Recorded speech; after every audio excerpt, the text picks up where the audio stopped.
It all started in 2003 when I separated.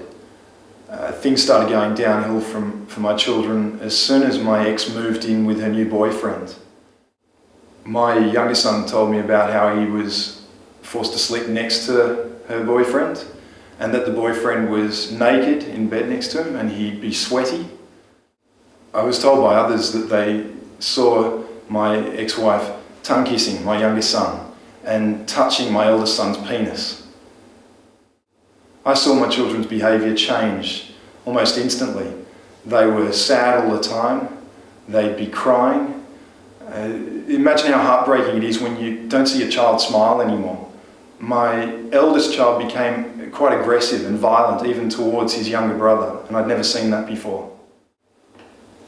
The boys did drawings at school that were of a sexually explicit nature. They showed people having sex. They even drew things that they told me the boyfriend had put in their anus. We went to our GP, who recognised abuse straight away and referred us to a clinical psychologist. When we were with the clinical psychologist, my son said that the boyfriend had put things in his bum, that his mum had told him to do so, that she didn't help. He thought he'd been naughty. The clinical psychologist could tell that there was undoubted abuse that had happened to my boys. What happened when you went to docs? When we took this information to docs, they refused it. Out of hand, they dismissed it, and they appointed their own psychologist who in a rushed report said there may be proof of abuse, but they decided to send this problem back to Germany. It wasn't their problem. Rather than protecting my kids, the family law courts and docs and the media victimised me and put me on the front of the paper when I took them away. I thought the family law courts were there to protect my children. Instead, they've sent them back to where they were being abused.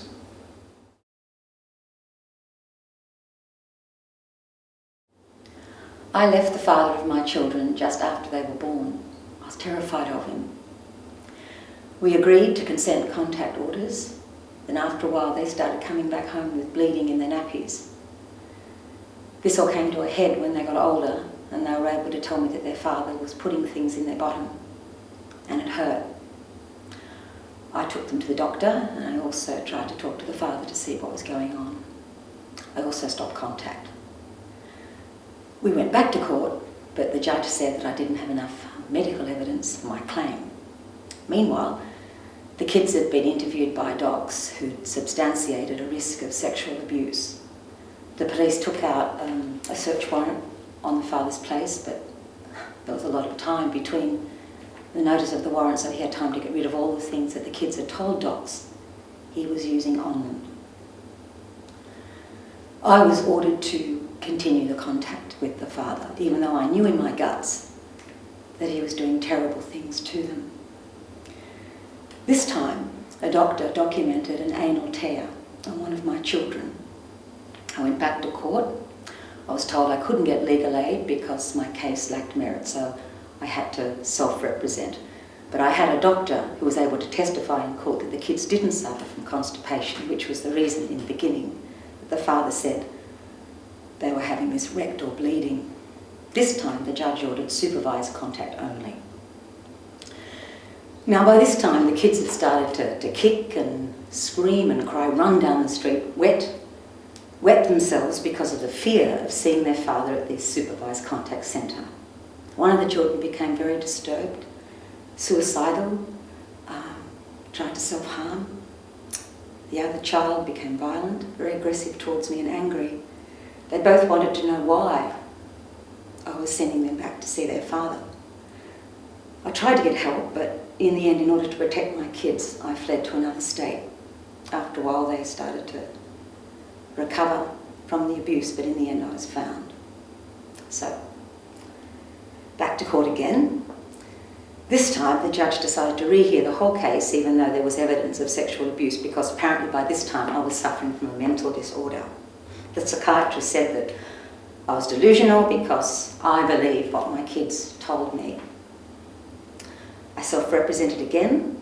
even though the judge had said I was suffering from a mental illness. My children were taken away from me. I didn't even have time to say goodbye.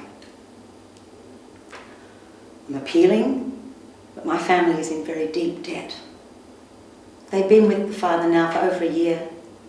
I couldn't even see them for the first 2 months. I wait every day. I feel numb. I thought it was my duty and my responsibility to protect my children. I thought I had a right to protect them. The court didn't. I won't give up fighting for my kids. I believe in common sense. I'm practical. I'm a fighter. My kids know I'm fighting for them.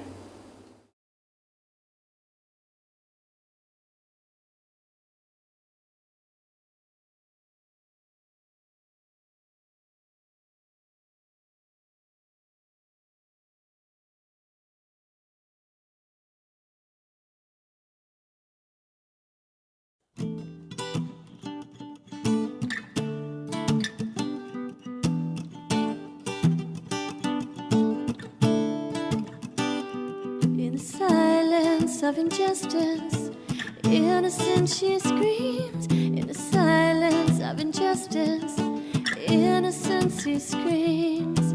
Mommy, please don't make me go to Daddy's house. Come and get me in daylight before the lights go out. Mommy, I can't tell you I don't want you to die. I love you, never leave me. Don't tell Dad I cry.